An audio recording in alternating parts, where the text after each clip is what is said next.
هقول لكم على مفاجأتين أنا أول مرة أعرفهم. أول مفاجأة، تعرفوا إن أنتوا ممكن تشتروا لبس العيد اللي نفسكوا فيه وتفرحوا بيه وتعيدوا بيه وتجيبوا لبس العيد لولادكم، وكمان ربنا سبحانه وتعالى يغفر لكم ذنوبكم. المفاجأة التانية، تعرفوا إن أنتوا ممكن تشتروا كحك العيد، حلويات للعيد، أو حلويات الولاد بيحبوها من أي مكان مهما كانت بسيطة، وتاكلوا وتتبسطوا وتفرحوا بيها. ومش بس كده، ربنا سبحانه وتعالى يغفر لكم ذنوبكم. قال رسول الله صلى الله عليه وسلم: من أكل طعاما فقال الحمد لله الذي أطعمني هذا الطعام ورزقنيه من غير حول مني ولا قوة، غفر له ما تقدم من ذنبه.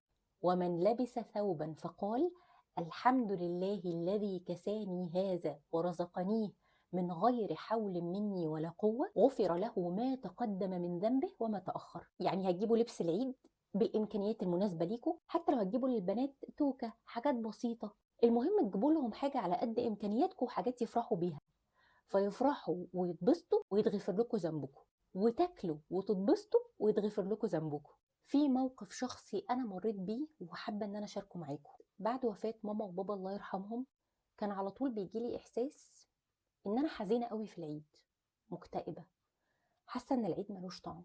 وده كان بيأثر على نفسيتي جدا وبيأثر على نفسية ولادي وبيخلي أجواء البيت كلها في العيد كئيبة جدا. عشان أكون صريحة معاكم، قعدت كده فترة طويلة وكنت بلاقي كل صحابي اللي عندهم ابتلاء وعندهم فقد بيمروا بنفس الإحساس بالظبط. عارفين إيه الحاجة اللي خلتني من جوايا أتغير وأحاول على قد ما أقدر أجاهد نفسي عشان أفرح بالعيد وأفرح ولادي بالعيد؟ لما عرفت إن أنا مأجورة لما بفرح وبفرح أهل بيتي بقدوم العيد. قال تعالى: ومن يعظم شعائر الله فإنها من تقوى القلوب. في الأول بقيت أتك على نفسي عشان خاطر أفرح الولاد، أزين البيت، أنفخ لهم بلالين، أجيب لهم هدايا، أشتري لهم لبس، أديهم عيديات، أشغل تكبيرات العيد ويبقى صوتها مالي البيت كله. واللي ساعدني إن أنا أعمل كده أكتر لما حطيت من جوايا نية إن أنا بعمل كده عشان أقتدي بسنة الرسول عليه الصلاة والسلام. فمهما كنت حزين ومهما كنت مبتلى، حط في بالك ان فرحتك بالعيد وانك تفرح اهل بيتك بالعيد عبادة وسنة. كفاية ان احنا نحمد ربنا انه بلغنا رمضان وقعدنا على صيامه وقيامه، وبلغنا العيد واحنا في صحة وعافية وفرحانين بولادنا وغرقانين في نعم ربنا سبحانه وتعالى. كل عيد فطر وحضراتكم بخير.